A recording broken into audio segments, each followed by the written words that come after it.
All right, video number 2, worst case scenarios, and the big question is what happens when we get full? If we don't have a doc out in triage, how are we going to see the patients when we are full? And we've all had those days where we're like, we have to fill up these beds. So let's look at some data, which is what the Insight guys did for us. So here is compiled data of May 2nd through June 23rd. And you'll see average number were 165 per day. The lowest day we had was 143. The highest day we had was 201. And if you look at this, what this tells you is what is the total census in the emergency department. So these are total patients sitting in the ER at any one point in time. And this column over here is the maximum number. So what was the highest we ever hit? And the ugliest was right around 11 o'clock and midnight, where we got up to 80 patients. And then we spiked again at 1 o'clock in the afternoon, where we got up as high as 76 patients. But if you look at that, that's a huge amount of patients, right? So even in our current brand new ER, where we're going to probably have 50 plus active beds, that would drown us, right? So, oh my God, what are we going to do? All right, the current system won't work if we have the same length of stay, we do the same patient movement, we have the same problems with getting patients upstairs, we have the same problems with psych holds, right? So there's a lot of current issues that keep us holding patients, which obviously decreases our efficiency because we can't get patients out of the waiting room to the back where a doc can see them, PA can see them, we can get their treatment done and get them the hell out of there. So let's do some further calculations. This is again, the same graph, and I've just highlighted the kind of worst times.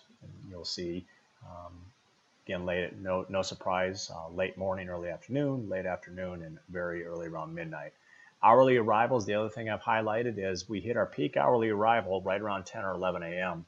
And then it kind of continues to get busy, but then really sort of starts to die off around midnight and through the morning, where until about 7 a.m. it starts picking up again. Now, what can we do if we do a redesign? And can we make some assumptions from how good the redesign is going to get us to? Yes, we can. So Bob and Scott have now done this. I think they've done over 2 million patients. I wouldn't have as much faith in them if we didn't use them back in 2008, and they were so successful that I have faith in their calculations. So they're able to mathematically model, and they had a person there that was inputting all this into a big giant Excel database, and they're able to actually mathematically model what potentially Chandler will look like once we do the redesign. And you'll see on this graph, the upper line is simply the way it looked on average over that entire course of May 2nd through 6/23. So again, this isn't taking the 100th percentile, the absolute max, but this is just an hourly average. What did it typically look like? And you'll notice that on average for nearly 2 months, from the hours of 3 in the afternoon to the hours of roughly 9 at night, we had over 50 patients in the emergency department on average every single day. Right, that blows. That is tough. However, if we do the redesign and we get the results that we have every expectation we're going to get, look what that curve does. It comes down to, on average, our high volume for total patient census. So this is absolute, all the patients in the emergency department, including psych holds, including inpatient holds, is in the 30 range. Okay, so what did they knock out? Guess what they didn't do? They didn't remove any of our inpatient holds, and they also did not remove any of the psych holds from the data. So this number gets reduced by this much just by us improving our efficiency and our function. They made the assumption that we are going to have the same number of holds and the same number of psych holds. We know that's not going to be the case eventually. When the full hospital gets opened up upstairs, obviously we're going to have more inpatient rooms. A few months from now, we'll have a separate psych holding tank. So the 6 or 7 psych holds that are sitting in red will no longer be there. So these numbers will actually even get better. But this assumption with this nice reduction from this blue line down to this green line is simply with improving our efficiency. Here's that same chart that we looked at before, where you had the big, horrible high numbers. And what would our census look like? 95th percentile, or maximum number of times, our maximum patient load when we're looking at on the bottom of this green curve. So we're taking this green curve and saying, well, that's average, but what about when it gets really bad? Well, here's when it gets really bad. We have a maximum patient volume in the ER of around 65, and that's around midnight to 2 a.m. And then that number goes down, and this is on your categorical worst day ever, right? So even then, we've dropped our maximum numbers down from 80 down to 65, but more importantly, you'll notice that we empty her down into that 50 range. We have this many active beds in the emergency department.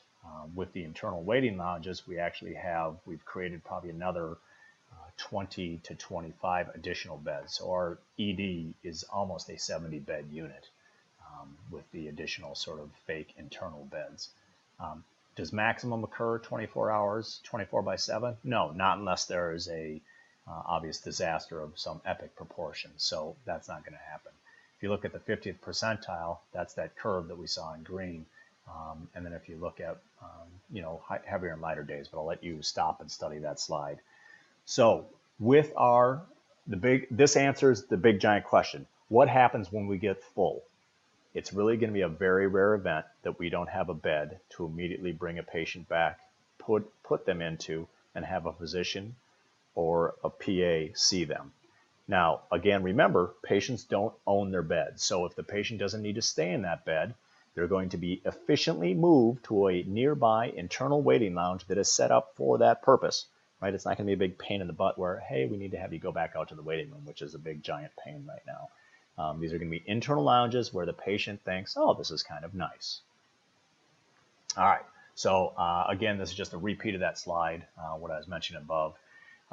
So then I took these data and I said, all right, so what's that going to look like in the various zones? So remember, we've got red, green, and yellow zones, and just cutting them 50%, 25%, 25%. So max load in red zone is going to be about 32 patients in the new system. A max load in the yellow zone is 32 patients.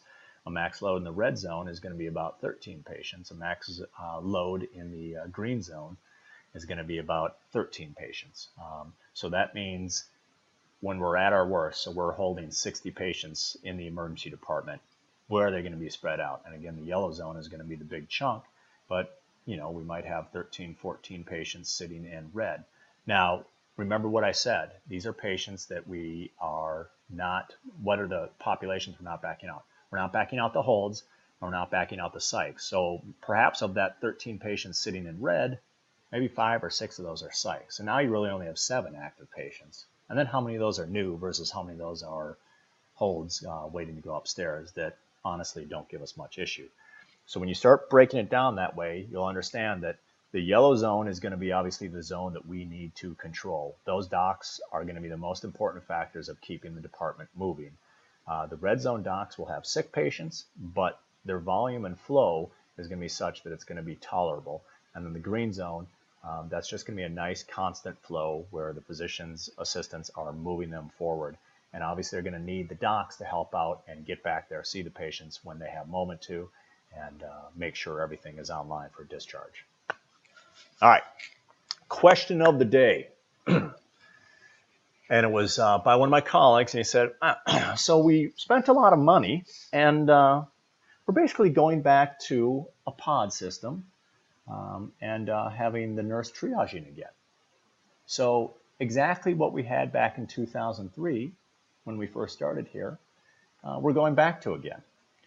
And part of that is very true. And I've spent the last day and a half, 2 days thinking about how do I explain that. And in the end, we've all probably rearranged the furniture in our living room or our bedroom. You get tired of it, you want a different look, and you're just not happy with it. And you don't go out and buy new furniture, or maybe you do. Maybe you buy a new bed, or you buy a new chair. But nonetheless, you're still dealing with a couch, an end table, some place to put your feet on and your magazines, a lamp, a light, a TV. There's only so much a redesign can do within a hospital. We have patients, we have doctors, we have nurses, we have ancillary staff, and we have rooms. So the only way we can change things is change the order and change the efficiency at which we deal with the order. In other words, yeah, we have basically gone back to what was old is now new again. We all know that complacency starts coming out in all of us when we do the same thing over and over and over. Our departments have gotten complacent. Our efficiency has gone into the toilet. Some of that's our fault. A lot of that is the hospital's fault. And I've mentioned it before, but between McKinsey and Transformational Care, they took a system and then they tried to hybrid it and then basically destroyed it. And when we did the process mapping with Insight, where we looked at every single stop a patient does, it was clear that we built in an insane amount of redundancy and repetitive questioning and unnecessary time looking around for where a patient is into the system, meaning our ancillary staff is searching for them, etc. Short of developing a tricorder, which we were unable to do in the week of time we spent with Insight, we have what we have. So to answer the question, yep, we are back to what we were doing in 2003, 2004. We do think we're going to do it better. And, honestly, it's one of those things where we all are in need of a shakeup and a change. So let's give it a try. All right. The next question. This is my question of the day too, and it was put out by one of our good charge nurses. He said, "Are the docs going to be pissed off if we mistriage a patient? So we put a patient that belongs in red and yellow." And my answer is no. Right? My answer is we do that. We screw up. Docs out in triage don't capture everything. Part of the reason that screw up happens and gets magnified is if we screw up out in triage and the patient gets dumped back out of the waiting room and then they get more ill or code, right? Now, happily, we haven't really had that happen, but we've had some bad instances where a missed triage has led to a delayed diagnosis. So even if, let's flip this around. Now what we're saying is a nurse is going to immediately use their expertise and look up and say, patient sick, not sick. Not sick, like sprained ankle, laceration, go to the green zone. Oops, I missed a tendon. Okay, so the green zone either comes up to the yellow zone or they come up to the red zone, or we deal with it and do what we do, okay? Or the flip side. They think the patient's sick, they go to red zone, and the patient's really not that sick. Okay, we can move that patient from the red zone to the yellow zone, and then if they're really not that sick, they can go to the yellow internal lounge. Not a big deal. What happens if they put a patient in the yellow zone and that patient belongs in red zone? Not a big deal. Why is this a big deal? Because guess what's going to happen? You, the provider, the physician, are going to be seeing these patients relatively soon. Certainly, probably much quicker than they're being seen right now on average. My guess is our 80th percentile triage time will come down to around 10 or 12 minutes, because now when a bolus of 10 patients come in, probably 3 or 4 are going to go to the red zone where 2 docs are waiting. Probably 3 or 4 are going to go to, or even 5 are going to go to the yellow zone where 2 docs and a PA are waiting. And probably 1 or 2 are going to go to the green zone where a PA is waiting. So that means now instead of one physician triaging 10 patients and waiting for nurses to move them through 3 slots, which is how we know it works, you're going to have 10 beds with 2 providers in red, 3 providers in yellow, and 1 provider in green. That's 6 providers. 6 providers triaging 10 patients on 10 beds with 10 different nurses. That's going to go quicker, much easier. All right, so numbers are numbers, and I promised I would do this. So here is a look at assumption of reduced length of stay, and what is our average census going to be in the red zone. So you can pause here and take a peek at this nice graph.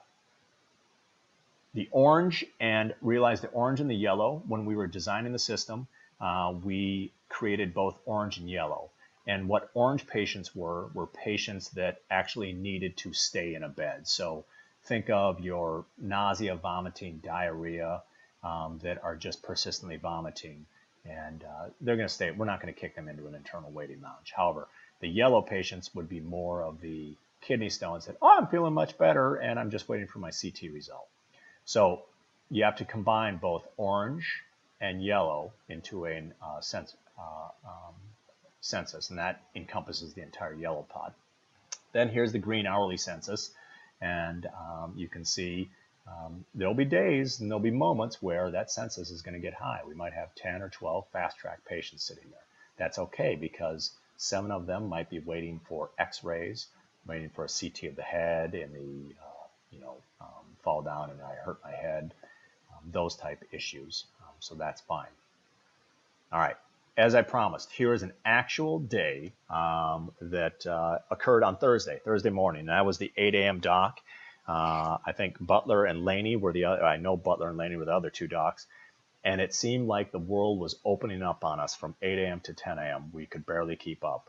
I think I had like 14 patients in my initial hour and 20 minutes, and looked longingly at Keith and Bob and said, you guys need to go out and triage because I can't anymore. I've got a couple patients that I need to attend to in the back. And the way I set this up, it kind of reminded me of Guitar Hero, if anyone's played Guitar Hero. I mean, actually, I haven't played Guitar Hero, but I've seen it being played, and my mind went that way. So on each of these slips, I have taken time of arrival and where that patient went to. I made a little bit of assumption on some of the patients that were unclear. I actually clicked on the chart and looked. So this is pretty much 99% accurate as far as where the patient went. On this, on the right-hand side, on the yellow or on the white slip of paper, you'll see red, yellow, and green. So 0016 was the first patient that went into red zone. 0027, another patient went into red zone that was a trauma. 0028, a patient went into yellow zone. 0044, patient was a red zone patient. And 0048, a patient was a green zone patient. Now, obviously, in our current system, these patients were being intaked out front and not moving back, but we were assuming that they're going to flow immediately to the back. So this gives you an idea of real-time arrival and what it might look like. And you'll see there's moments where you're like, oh my God, I'm getting buried. And then suddenly the sun comes out, it stops raining, and an hour and a half later, you're like, oh, I'm unburied. So this is a time frame from about midnight to 3 a.m. And I'll add these up for you in a little bit, but just to give you an idea, in that midnight to 3 a.m., we had 5 red zone patients, we had 6 yellow zone patients, and we had 7 green zone patients. And then from 4 a.m. to 6 a.m., you had another 3 red, another 1 yellow, and another 1 green. So overall, the red night shift doc, including the green patients, took 20 patients, right? So remember, he went down to single coverage. He was he was double coveraged until 1 a.m. And then he went down to single coverage from 2 a.m. till 6 a.m. All right. And then the green obviously had their PA in the entire night. And then the yellow zone doc was single coveraged also from basically 1 a.m. till 6 a.m. So how many patients did the yellow doc see? Yellow doc saw 7. So on a night like this, the yellow doc got off much easier than the red doc. But remember, the red doc had the PA seeing, and of that total of 20 patients, 8 of them were actually fast track patients. And of the red zone patients, he had 1 trauma, which he had help on, and he had 1 psych, which was the 5:20 a.m. So really had 20 minus 8, which is 12, minus 2, which is 10. So he had 10 real patients to work up. Not too bad, right? Now, what are assumptions made? What happens if you walk in and there's 30 patients to be seen? That's not going to happen, right? In this system, you are seeing patients up until your shift ends. I'm going to repeat that. You are seeing patients up until your shift ends, okay? So you might end up staying after for a half hour finishing up the Cerner chart. But at that point in time, you can hand off the patient. That's why when you get there when the night doc gets there at 10 p.m., he's going to see patients that arrive there at 10:05 or 10:15. He's not going to see 10 patients that arrive there between 8 p.m. and 10 p.m. because the docs that are currently on the red shift will be finishing up those patients and either dispoing them or getting them set up to do a handoff, which we might do. All right, so let's go forward in the morning when it seemed to all the rain was pouring. 6:56, we had a red AM, we had a 6:08, 6:28, and 7:05 yellow arrivals, 7:12, 7:15, and 7:18 green arrivals. And then you can tell the red zone just got bombed, 7:25, 7:38, 7:53, 7:58, 8 a.m., 8:03. 2 of those patients were psych. The yellow zone got a break, so after getting a little busy there, they went from 7:21 to 8:06 without a single patient in their zone. So during that time, do you think that doc who has already seen 4 patients is sitting around doing nothing? No, they're freaking finishing up the chart, so they're ready. They're dispoing those patients. They're bringing the patients back, right? Meanwhile, green zone, 7:12, 7:15, 7:18. Oh my God, I've gotten 3 patients in the past 10 minutes. I'm never going to keep up. Well, they had one more patient at 7:44, and then they had a nice break. Okay, so they're busy, but it's not ridiculous. As you can tell, this kind of continues to go 8:06, 8:09, 8:11, 8:14. We'll keep going here. 8:55, 9:12, 9:22, 9:43, right? The 9:22, 9:45, or excuse me, 9:43 are psych patients. Yellow zone starts getting opened up. 9 a.m., 9:02, 9:28, 9:30, 9:48, 9:50, 9:55, 9:58, 10:16. Okay, so you're getting busy, right? But remember, you're not solo coverage at that point. You've got a PA, a doc, and a second doc. So you've got 3 providers. Green zone, continuing to stay busy, but not in a ridiculous thing. And you're getting bits and pieces where there's a half hour of time going by. And then look at the 9:39, not another patient in green zone for another 2 hours. So lots of time to catch up on charting. So you're doing laceration, you're doing the depart process, and you're going back and finishing charts. Suddenly red zone got crazy busy, right? So look at all those patients that arrived into red over the next 3 hours. And then we end up at 2 o'clock where I'm drawing the artificial line. Now, obviously, one of the red docs is continuing to go past 2, but the 6 a.m. to 2 a.m. Or 2 p.m. guy is done. Yellow guy, the 7 a.m. guy is starting to close up shop, etc. So let's count some current numbers. So from 6 a.m. till 2 p.m., 24 went into red, 14 went into green, right? So that's a total of 38. Remember, you have two docs in that zone and 1 physician assistant. So 38 patients divided by 2 docs is 19 patients apiece. Plus you have the physician assistant is helping out on 14 of those patients, right, in the green zone. So really you only have 24 patients among 2 doctors, okay? Now I realize that one of the red docs comes in a couple hours after the initial one starts, but that's going to all wash out in the end. Obviously, if you come in a couple hours after your colleague has started and you look at your colleague and he has 6 patients, you're going to probably take the next 4 or 5 patients in order to let him unload, you load up, and then you start doing the balance. The yellow zone from 6 a.m. to 2 p.m. had 27 patients, okay? 4 of those came before the second doc got there, but nonetheless, they had 27 patients divided by 2 docs and 1 PA, right? So that's 13 or 14 patients apiece, not including the PA input, over 8 hours. So a very doable pace, okay?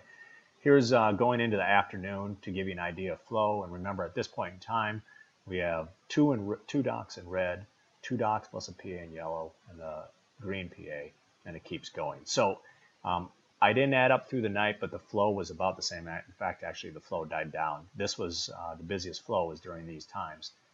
The numbers we are going to ask you to see are not crazy. They're not horrible.